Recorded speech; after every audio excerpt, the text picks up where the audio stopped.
આપ સૌને મારા સાદર પ્રણામ। આપણી આ ચેનલમાં આપ સૌનું હાર્દિક સ્વાગત છે। દર માસની અમાસે આ મુજબ કરી શકાય છે। જે દિવસે અમાસ આવતી હોય તેના જે દેવી દેવતા હોય તેમની પૂજા કરી શકાય। અમાસની તિથિ પિતૃદેવને અર્પણ છે, તેથી પ્રથમ સૂર્યનારાયણને સવારે અર્ધ્ય આપવું, લક્ષ્મીનારાયણનું પૂજન કરવું, શંકર ભગવાન અને પાર્વતીજીની પૂજા કરવી, પિતૃ નિમિત્તે બ્રાહ્મણોને ભોજન કરાવવું। ભોજન ન કરાવી શકો તો મંદિરમાં અથવા યોગ્ય બ્રાહ્મણને સીધું પણ આપી શકાય। અતિથિને ભોજન કરાવો। શિવાલયમાં જઈને શિવલિંગ પર ગંગાજળ, કાળા તલ, ભાંગ, ધતુરો, બીલીપત્ર, ખાંડ તથા ચોખા ચડાવો। મંદિરમાં ન જઈ શકીએ તો આપણા ઘરની અંદર રહેલા શિવલિંગને પણ આ બધું ચડાવી શકાય છે। નાગ નાગણની જોડ શિવાલયમાં અર્પિત કરી શકાય। ગાયને લીલું ઘાસ ખવડાવો। સુંદરકાંડ અને હનુમાન ચાલીસાના પાઠ કરો। નાના બાળકોને ગળી વસ્તુ દર અમાસે ખવડાવો। લાલ અથવા ગળી વસ્તુનું ગરીબોને દાન કરો। મહાલક્ષ્મી અષ્ટકનો પાઠ કરો। શ્રી સુક્તમનો પાઠ કરો। આ બંનેમાંથી કશું પણ કરવાનો ટાઈમ નથી તો શ્રી મહાલક્ષ્મી નમઃ, શ્રી મહાલક્ષ્મી નમઃ, શ્રી મહાલક્ષ્મી નમઃ તેવું પણ તમે બોલી શકો। ઘણાના ઘરમાં ગંગાજળ નથી કે નદીમાં પણ જઈ શકતા નથી નહાવા માટે, તો સૌથી પવિત્ર વસ્તુ કે જે તુલસી છે તે નહાવાના પાણીમાં નાખી નહાવાનો મંત્ર બોલી સ્નાન કરી શકાય છે।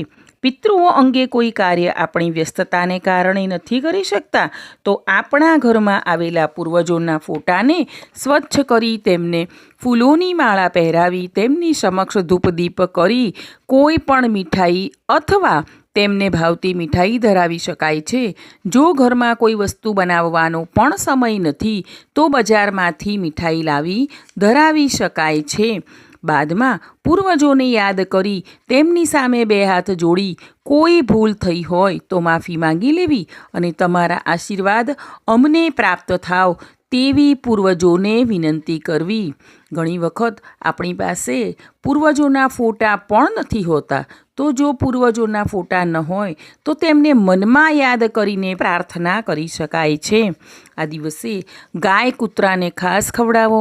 ઘરમાં અખંડ દીવો કરવો। ખરેખર તો તિથિ શરૂ થાય ત્યારથી તિથિ પૂર્ણ થાય ત્યાં સુધી અખંડ દીવો રાખવો જોઈએ, પરંતુ જો તેમ શક્ય ન હોય તો રાત્રે દીવો પ્રગટાવો, જે બીજે દિવસે સવાર સુધી ચાલે।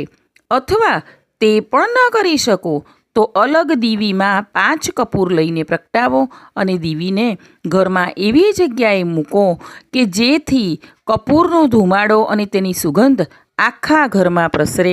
કીડીને કણ અને હાથીને મણ આ રીતે દરેક જીવને ખવડાવવું જોઈએ। પીપળાને જળ ચઢાવી દીવો કરી પ્રદક્ષિણા કરો અને પિતૃદેવાય નમઃનો જાપ કરો।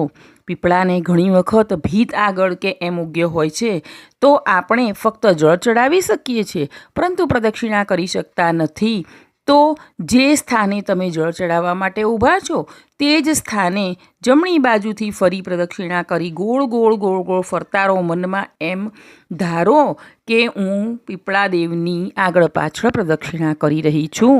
ખાસ કરીને આ બધામાંથી જે કરી શકો તે કરવું। શક્તિ તેટલી ભક્તિ કરવી।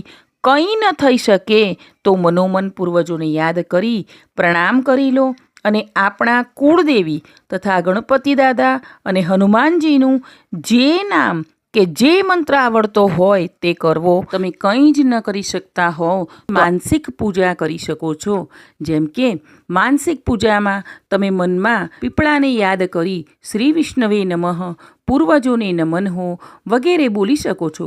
પૂર્વજોને મનમાં યાદ કરીને અમને સુખી રહેવાના આશીર્વાદ આપો તેવી મનોમન પ્રાર્થના કરી જ શકો છો। ગણપતિ તથા હનુમાનજી અને મંગળદેવનું નામ લઈને તમે તેમને 11 વાર મનમાં બોલી શકો છો। મહાલક્ષ્મી અષ્ટક કે શ્રી સુક્તમ લગભગ આપણે સાંજે જ કરતા હોઈએ છીએ, તો તે કરવાનો સમય નથી તો શ્રી મહાલક્ષ્મી નમઃ, શ્રી મહાલક્ષ્મી નમઃ ફક્ત 8 વાર બોલી શકાય।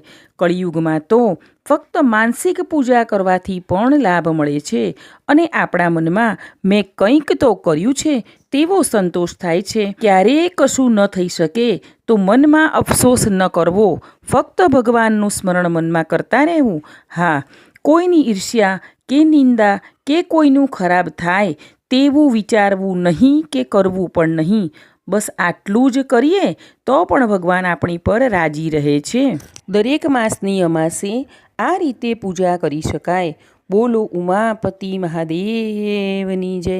આશા રાખું છું કે આ વિડીયો આપ સૌને ચોક્કસ મદદરૂપ થશે. મને સાંભળવા બદલ આપ સૌનો ખૂબ ખૂબ આભાર. આગળનો વિડીયો જોવા માટે આપણી આ ચેનલને લાઇક, શેર અને સબસ્ક્રાઈબ કરજો. આપણે સૌ હંમેશા ખુશ અને નિરોગી રહીએ તેવી પ્રભુના ચરણોમાં પ્રાર્થના.